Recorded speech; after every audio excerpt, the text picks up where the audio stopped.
Mesdames, Messieurs, mes chers camarades,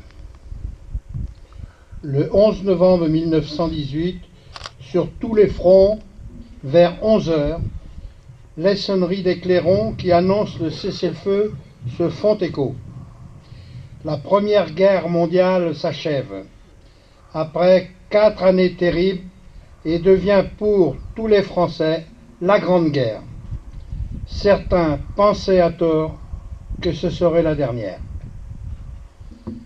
C'est certainement celle qui a le plus marqué le pays. Aussi, le législateur a retenu en 2012 cette date comme jour national du souvenir pour tous les morts pour la France, depuis les poilus de 14-18 jusqu'au dernier récemment au Mali. Dans 3 ans, nous commémorerons le centenaire de la fin de cette Première Guerre mondiale. Il a fallu cet élan populaire pour recouvrer les provinces perdues et repousser l'envahisseur. Mais à quel prix? Pas une famille n'est épargnée. C'est un père, un frère, un oncle, dont le nom reste à jamais gravé sur les monuments aux morts de nos communes. Ce sont ces images de morts, de tranchées, de corps déchiquetés, de blessés qui reviennent à la mémoire. Comme ces départements dévastés, ces terres stérilisées à jamais.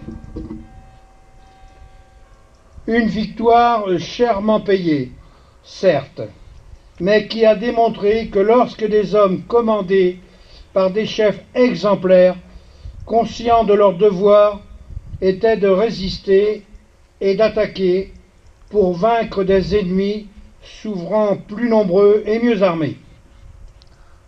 Aujourd'hui, il est d'usage de dire « plus jamais ça ». Pourtant, le sacrifice de ces hommes nous pousse à la vigilance.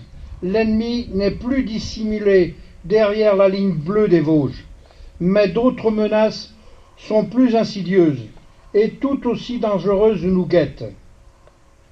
Aurons-nous le courage et la détermination de nos aînés pour y faire face?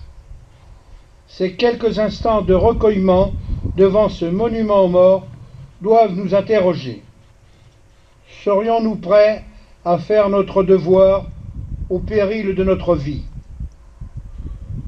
Aurons-nous à cœur de combattre, si nécessaire, pour défendre nos familles